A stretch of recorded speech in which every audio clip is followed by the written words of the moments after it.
2025 pourrait être l'année qui transforme votre vie.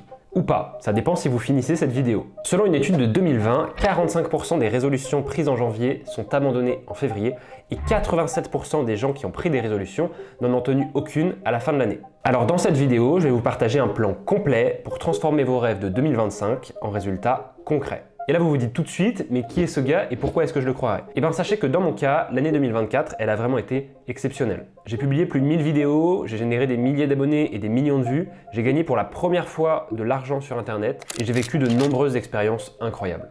J'ai pas du tout la prétention de dire que mon année était meilleure que la vôtre, mais en tout cas, je m'étais fixé des objectifs et j'ai réussi à les atteindre. Alors dans cette vidéo, tout simplement, je vais vous partager la méthode que j'ai utilisée. Donc qu'est-ce qu'on va voir dans cette vidéo? On va commencer par comprendre pourquoi et comment clarifier sa vision. Ensuite, on va apprendre comment se fixer des objectifs clairs et réalistes. Par la suite, on va voir comment créer des habitudes qui fonctionnent. Et enfin, on va voir un petit peu comment et pourquoi aussi. C'est super important de persévérer tout au long de l'année. Et restez bien jusqu'à la fin car je vous offre un PDF qui résume tout ce guide que vous pouvez télécharger et qui vous aidera à passer à l'action. Et avant toute chose, il faut que je fasse un point très important. Donc pour ça, je vous regarde droit dans les yeux ou droit dans l'objectif, comme vous préférez.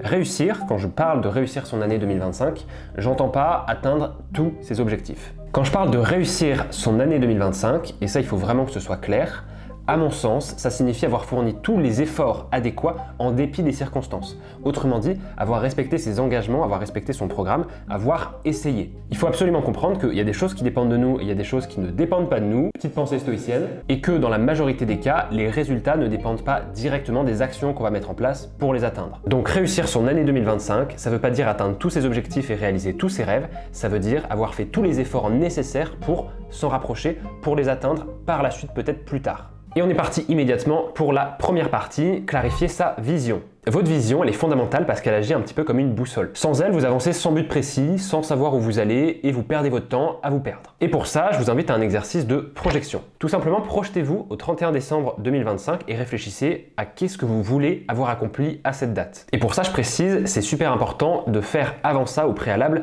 un bilan de son année précédente.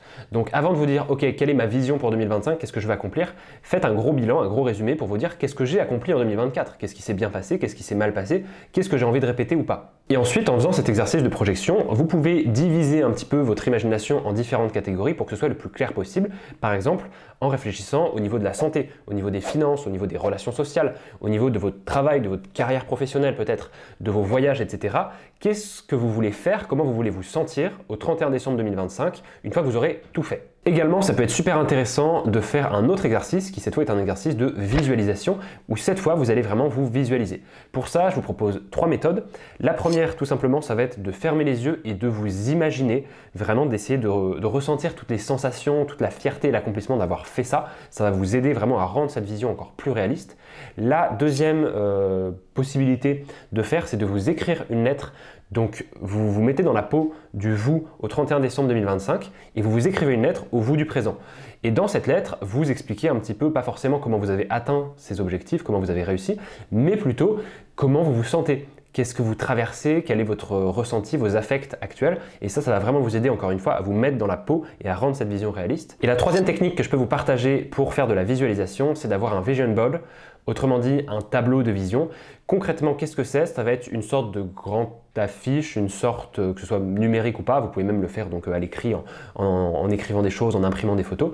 Et en fait, ça va vous représenter des choses que vous voulez accomplir dans votre vie.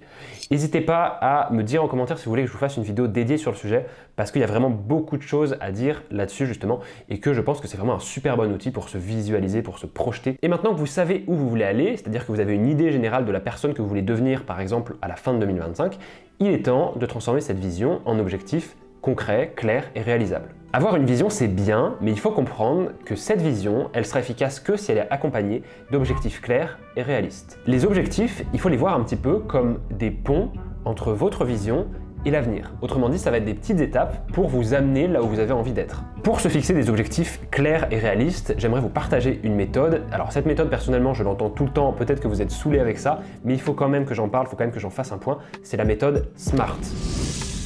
Pourquoi l'appeler la méthode SMART? Parce que tout simplement, ça va désigner vos objectifs comme spécifiques, mesurables, atteignables, réalistes et temporels. Je vous donne un petit exemple tout de suite pour que ce soit beaucoup plus clair. Imaginons l'un de vos objectifs à l'heure actuelle, c'est « je veux faire du sport ». Or, le problème, c'est que « je veux faire du sport », c'est très abstrait. Il y a plein de manières de faire du sport comme ça. Comment est-ce que vous pouvez savoir par où vous y prendre pour faire du sport? Avec la méthode SMART, on va déconstruire cet objectif. On va essayer de trouver quelque chose de spécifique. Donc, je veux faire du sport, ça va se transformer en, par exemple, je veux perdre 5 kilos. En mesurable, pour ça, je vais devoir courir 30 minutes 2 fois par semaine. Est-ce que c'est atteignable? Est-ce que mon emploi du temps me permet de courir 30 minutes 2 fois par semaine? Ensuite, est-ce que c'est réaliste? Est-ce que mon objectif de perdre 5 kilos, c'est faisable? Je pense que perdre 5 kilos en un an, c'est tout à fait réalisable. Si à l'inverse, par exemple, votre objectif c'est de perdre 10 kilos en un mois, là, ça va être nettement plus compliqué. Et enfin, le dernier facteur qui rentre en jeu, c'est le facteur temporel. Et donc, il faut se mettre une sorte de deadline. Et en l'occurrence, pour vous donner un exemple, ça pourrait être j'aurai atteint cet objectif, par exemple, en juillet 2025. Et ainsi, ça aide considérablement parce qu'on passe d'un objectif très vague, très abstrait, où on ne sait pas trop comment s'y prendre pour le réaliser, à un objectif beaucoup plus précis. On passe de je veux faire du sport à je veux perdre 5 kilos avant juillet 2025 grâce à 2 séances de course de 30 minutes chaque semaine. Là, je vous donne un exemple. Honnêtement, ça peut s'appliquer à plein d'autres choses, mais en général, avec cette méthode, si pour tous les objectifs que vous essayez de vous fixer, vous essayez à chaque fois de vérifier qu'ils sont à la fois spécifiques, mesurables, atteignables, réalistes et temporels, ça va vous donner en fait une ligne de conduite qui va énormément vous aider par la suite. Et en plus, ce qui est vraiment super bien avec cette méthode, c'est qu'on prend de l'avance en anticipant, en préparant le plan d'action qui va suivre juste après. Néanmoins, j'aimerais juste ajouter un dernier truc sur les objectifs avant de finir cette partie. En ce qui me concerne, depuis quelques temps, je me fixe aussi des objectifs qui n'ont rien à voir avec les objectifs SMART, mais que je pourrais appeler comme des lignes de conduite de vie, des directions de vie en fait. Qu'est-ce que c'est que ces grandes directions? C'est des choses qui vont être difficiles à mesurer et que j'ai pas envie de robotiser. J'ai pas envie de mettre une deadline, de mettre un objectif très précis et très spécifique sur certains aspects de ma vie. Et ça concerne notamment le social. Donc par exemple, dans mes grandes directions de vie, il y a notamment passer du temps avec mes proches ou appeler ma grand-mère. Et ça, juste pour que vous compreniez, j'ai pas envie de mettre un objectif spécifique. J'ai pas envie de me dire je dois appeler ma grand-mère toutes les semaines parce que ça va robotiser la chose et ça va la rendre nettement moins humaine. Je sais que j'ai envie d'appeler ma grand-mère régulièrement, je sais que je dois le faire, mais si je me mets une sorte de contrainte extérieure, je vais plus le faire parce que j'ai envie de le faire, je vais le faire parce que je vais me dire ok, il faut que je le fasse. Et ça, je veux à tout prix éviter. Donc c'est pour ça, je vous invite aussi à vous poser la question en essayant d'être le plus humain possible, le plus détaché, ne pas faire les choses de manière robotique de je vais atteindre telle chose en 2025 et il faut que je fasse ça. Essayez juste de vous trouver aussi des directions de vie, de vous dire j'ai envie de faire ça, mais j'ai pas forcément envie de le mesurer, j'ai envie que ça vienne de moi, que ce soit vraiment une direction de vie, ouais, une sorte de mantra, de quelque chose qui vous guide pour 2025. On passe tout de suite à la partie 3 qui est créer des habitudes qui fonctionnent. Ce qu'il faut comprendre, c'est que les habitudes, et plus particulièrement les habitudes quotidiennes, elles jouent un rôle décisif dans l'accomplissement des objectifs long terme. Même si vous avez la meilleure vision et les meilleurs objectifs du monde, si vous restez inactif et que vous mettez rien en place, vous n'allez pas bouger. Et sur ce sujet, je vous partage une autre citation que j'aime beaucoup, qui vient de James Clear dans son livre Atomic Habits. Les habitudes sont les intérêts composés du développement personnel. Il y a vraiment cette notion en fait que une habitude répétée quotidiennement, ça va faire comme des intérêts composés qui sur le long terme vont vraiment vous aider à vous rapprocher de vos objectifs. En fait, c'est pour ça qu'après avoir clarifié votre vision, après avoir défini vos objectifs, il faut que vous réfléchissiez concrètement à comment est-ce que je peux, avec des actions que je mets en place, atteindre ces objectifs. Et ces actions-là, il faut essayer de les faire devenir des habitudes. Et on va pas se mentir, la partie la plus difficile avec les habitudes, c'est pas de les tenir, c'est de les installer. Et c'est pour ça que installer de nouvelles habitudes, c'est très difficile et ça explique que beaucoup de personnes ne tiennent pas leurs résolutions à la fin de l'année, parce qu'en fait c'est dès le début d'année que c'est le plus difficile d'installer des habitudes. Si vous vous entraînez à faire quelque chose de nouveau, automatiquement, peut-être le premier mois ça va être très difficile, mais si à la fin de l'année, au bout du 12e mois, vous êtes habitué, vous l'avez fait tous les jours, ça va être nettement plus facile. Et pour ça, je tiens à vous partager quelques règles de base pour installer de bonnes habitudes et surtout des habitudes qui fonctionnent. La première, ça va être de commencer petit et de graduer. Plutôt que de vous dire je veux lire un livre chaque semaine, ce qui est encore une fois très abstrait, À la place, essayez de vous dire, je vais lire 5 ou 10 minutes chaque jour. Et par la suite, vous graduez, c'est-à-dire que vous augmentez et vous passez peut-être à 15 minutes, 20 minutes. Ce qui fait que plus le temps va passer, plus vous allez ancrer dans votre habitude, dans votre quotidien, l'habitude de lire. Et la conséquence de ça, c'est que peut-être vous lirez un livre par semaine. Une deuxième règle que je peux vous partager, c'est d'associer une nouvelle habitude à une ancienne. Ça marche très bien parce que ça s'appuie sur la réalité que comme une habitude est déjà installée, ça va être plus facile d'essayer de rajouter un petit truc en plus qui va opposer moins de résistance plutôt que commencer quelque chose sur des bases neutres, en fait, sur il n'y a rien du tout, arriver comme ça sur un terrain vague et dire là je vais construire une maison. Je sais pas si mon exemple est très clair, mais pour faire un petit parallèle, c'est comme se dire je vais ajouter une pièce dans ma maison plutôt que je vais construire une nouvelle maison de A à Z. Et pour vous donner un exemple, imaginons que tous les matins vous buvez du café, vous pouvez tout à fait utiliser ce moment, cette habitude de prendre un café tous les matins pour en profiter pour faire autre chose, comme par exemple faire de la méditation, lire un petit peu ou écrire. Une autre règle que je peux vous partager, ça pourrait être suivre vos habitudes. Autrement dit, avoir un journal de suivi ou une application de suivi qui va vous aider à traquer un petit peu ça sans que ça devienne trop robotique, mais pour voir un petit peu, avoir une idée de ok, j'arrive de mieux en mieux à tenir mes habitudes. Et enfin, une dernière règle, celle-là elle est aussi super importante, il faut accepter l'échec. Autrement dit, c'est normal s'il y a des jours où vous n'arrivez pas à tenir cette habitude, mais pour ça, je vous invite vraiment à ne pas répéter l'erreur deux jours d'affilée. C'est ok de louper un jour, mais ça commence à devenir limite. Donc essayez vraiment, si un jour vous avez loupé, le lendemain vous dites non, il faut que je le fasse, et comme ça vous n'enchaînez jamais 2 jours en restant dans l'échec. Pour ma part, je peux vous partager des habitudes que moi j'ai instaurées depuis très longtemps et qui, certes, au début étaient très difficiles à mettre en place, mais aujourd'hui je les fais sans réfléchir. La première, c'est lire quotidiennement. Donc tous les jours, peu importe ce qui se passe dans ma journée, j'essaye de faire en sorte que je lis un moment, je lis 10 minutes, je lis 1 heure, mais en tout cas je lis un moment. Et la deuxième, c'est apprendre, j'adore apprendre et j'essaye de faire en sorte que tous les jours j'apprends quelque chose. Que ce soit je me forme dans un domaine, que je suis un cours, je suis une formation ou quelque chose, j'essaye dans tous les cas, chaque jour, d'avoir lu et appris quelque chose. On arrive sur la dernière partie de cette vidéo, mais peut-être aussi sur la plus compliquée. Je fais pas les choses à moitié, le meilleur pour la fin comme on dit. Cette partie, si vous vous en rappelez, je l'ai nommée persévérer tout au long de l'année. En fait, au début de l'année, quand vous fixez vos résolutions, c'est début 2025, vous êtes en janvier, etc. Vous êtes complètement enflammé, vous êtes motivé, vous vous dites « Ouah, j'ai envie d'accomplir telle ou telle chose dans ma vie cette année ». Or, tout ça, c'est de la motivation. Et cette motivation, c'est un peu comme une flamme. Au début, elle est intense, elle brûle dans tous les sens, mais si vous ne l'entretenez pas, elle va finir par s'éteindre. Et c'est pour ça que si vous voulez atteindre vos objectifs pour 2025, si vous voulez réussir votre année, il faut que vous appreniez à faire en sorte d'essayer de conserver votre motivation, trouver des techniques pour vous pousser à persévérer et aussi un petit peu travailler votre volonté, travailler votre discipline. Parce que ce qu'on oublie de dire souvent, il y a une citation aussi que j'aime beaucoup qui dit que c'est la motivation qui vous fait commencer, mais c'est la discipline qui vous fait continuer.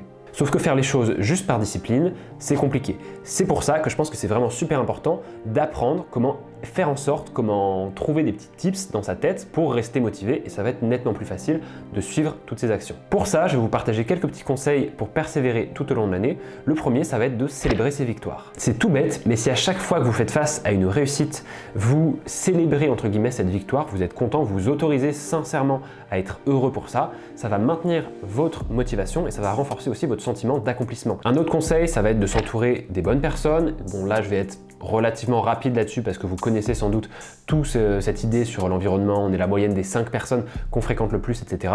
Il faut juste vraiment comprendre que votre environnement, il a un rôle fondamental sur vous et que vous le vouliez ou non, il vous influence. Si vous vous mettez dans un bon environnement, un environnement qui vous tire vers le haut, un environnement positif dans lequel vous pouvez vous épanouir, ça va être une aide considérable et sans même y faire attention, inconsciemment, vous allez progresser mieux que si vous êtes dans un environnement négatif. Un autre conseil, ça va être d'assimiler ou plutôt de réassimiler régulièrement sa vision et ses objectifs. Autrement dit, de temps en temps, essayez de reprendre peut-être votre vision board si vous en avez fait un, de relire la lettre que vous êtes écrite, celle dont je parlais du coup en début de vidéo.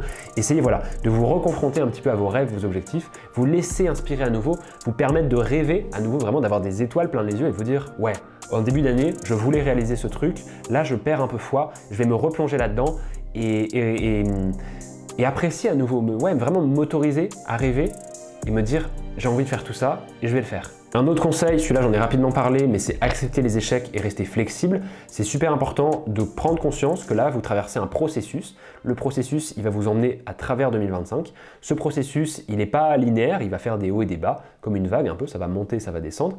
C'est important de prendre conscience littéralement qu'il y a des moments où vous allez échouer, il y a des moments où vous allez réussir. Ça fait partie du processus. et il faut persévérer, c'est normal, personne ne réussit d'un coup comme ça sans avoir connu aucun échec. Et enfin, le dernier conseil que je peux vous donner, c'est de vous engager. Auprès des autres, auprès de vous-même ou en ligne, il y a plein de manières de faire. Qu'est-ce que j'appelle s'engager? Imaginons que vous voulez vous engager auprès de vous-même, et vous pouvez vous écrire une lettre ou une sorte de contrat si vous préférez, dans lequel vous écrivez noir sur blanc que vous vous engagez à faire les actions que vous avez trouvées en fait qui étaient adéquates pour atteindre vos objectifs. Vous signez, vous mettez la date, et voilà, vous vous êtes engagé auprès de vous-même, vous avez engagé votre parole. Vous pouvez le faire pareil auprès des autres. Par exemple, je ne sais pas, vous avez un objectif d'aller à la salle de sport régulièrement, vous en parlez autour de vous, comme ça les gens parfois vont vous poser des questions, ils vont vous demander comment ça se passe, etc. Vous pouvez même leur rendre des comptes, leur faire des petits comptes rendus, comme ça vous avez une sorte de petite pression de dire « ouais, j'en ai parlé autour de moi, maintenant je ne peux pas abandonner, maintenant il faut que j'y aille ». Et la dernière solution la plus radicale, j'ai envie de dire, c'est s'engager en ligne. Personnellement, c'est ce que je fais, mais parce que je fais du contenu, donc ça aide aussi. Et pour ça, c'est tout simple, c'est partager vos projets, vos objectifs, vos moyens d'atteindre ces objectifs en ligne. Et pour ça, il y a des gens, souvent des inconnus, qui vont vous suivre. Après, je précise aussi, attention, vous pouvez le faire sur vos réseaux, mais en privé. Il y a des gens qui vous suivent, c'est pas obligé d'être en public et de partager ça avec le monde entier, mais vous pouvez le faire, ça fait juste une plus grosse pression. Et donc, en faisant ça, vous vous engagez publiquement à faire ceci. Moi, je me rappelle très bien, l'année dernière, début 2024, je me suis engagé publiquement sur mes réseaux à faire un projet 99, où en gros, pendant 99 jours, j'allais poster chaque jour une vidéo qui allait raconter un petit peu comment je me rapprochais de mes objectifs en faisant différentes choses pour me rapprocher, donc lire, écrire, apprendre, travailler, faire du sport, développer pas mal d'autres compétences. Je me suis engagé et je l'ai fait. Et je pense que inconsciemment, je me suis quand même poussé à me dire, ok, là il y a des gens qui attendent, il y a des gens qui me demandent des nouvelles régulièrement, je ne peux pas abandonner. Et quoi qu'il en soit, je fais un point là-dessus, c'est aussi super important, il est fondamental d'adopter une mentalité de croissance. Et qu'est-ce que j'appelle une mentalité de croissance? C'est une mentalité dans laquelle, quand vous vous retrouvez confronté à l'échec, vous le prenez comme quelque chose de positif. Parce qu'il faut vraiment comprendre que chaque échec, chaque erreur, c'est une occasion d'apprendre et de mieux faire la fois d'après. Et c'est pour ça que je finirai cette partie avec une citation de Nelson Mandela, « Je ne perds jamais, soit je gagne, soit j'apprends ». Je la trouve incroyable cette citation. Ainsi, pour résumer les points clés de cette vidéo, en premier lieu, il faut clarifier sa vision. Il faut prendre le temps de savoir ce que vous voulez faire, ce que vous voulez accomplir de cette année. En deuxième point, il faut apprendre à vous fixer des objectifs clairs et réalistes. Autrement dire, ne laissez pas vos rêves tomber dans le flou, soyez le plus précis possible grâce à la méthode SMART, sans oublier que vous n'êtes pas un robot et que c'est aussi normal, peut-être, de vous fixer des directions de vie et de ne pas essayer de tout catégoriser. En troisième point, créer des habitudes qui fonctionnent. C'est vraiment les petites habitudes, les petites actions quotidiennes qui vont vous aider sur le long terme à vous rapprocher de vos objectifs. Mais pour que ces habitudes marchent, il faut bien sûr réussir à les installer et c'est là la partie la plus difficile, c'est pour ça qu'il faut réussir au début, c'est la partie la plus complexe, à bien les installer. Et enfin, quatrième point, il faut persévérer. La motivation, elle varie avec le temps. Vous n'allez pas être motivé tous les jours de l'année, sinon c'est juste impossible en fait. Si vous arrivez à être motivé tous les jours de l'année, écrivez-moi, je veux connaître votre secret. Mais voilà, il faut apprendre à utiliser d'autres manières d'aller de l'avant et comprendre un petit peu comment susciter, comment rallumer un petit peu la motivation. Rappelez-vous avant tout que c'est pas la perfection qui compte, mais le progrès. Chaque petit pas, chaque effort, chaque sortie hors de votre zone de confort, chaque chose que vous découvrez, c'est un petit pas, une étape de plus qui vous rapproche de vos objectifs. Donc 2025 sera peut-être l'année où tout va changer pour vous, c'est ce que je vous souhaite, mais dans tous les cas, ça n'arrivera pas sans action. Comme je vous l'ai dit en début de vidéo, j'ai préparé un PDF qui reprend toutes les étapes, les exercices et les conseils que j'ai partagés dans cette vidéo. Si vous voulez vraiment que l'année 2025 soit différente pour vous, et surtout si vous voulez tout simplement ne pas oublier le contenu de cette vidéo, n'hésitez surtout pas à cliquer sur le lien dans la description pour le télécharger gratuitement. Et puis enfin, vous connaissez la chanson, n'hésitez surtout pas à vous abonner, à liker la vidéo, même à la commenter, je serais très curieux de savoir quels sont vos objectifs pour 2025, ou encore à la partager à un proche qui pourrait être intéressé par son contenu. Vraiment, n'oubliez pas, l'important c'est pas d'être parfait, mais d'être en mouvement, d'essayer, d'expérimenter, d'apprendre. Vous avez 2025 entre vos mains, maintenant c'est à vous d'en faire bon usage. Je vous souhaite du courage et je vous dis à très bientôt, salut tout le monde.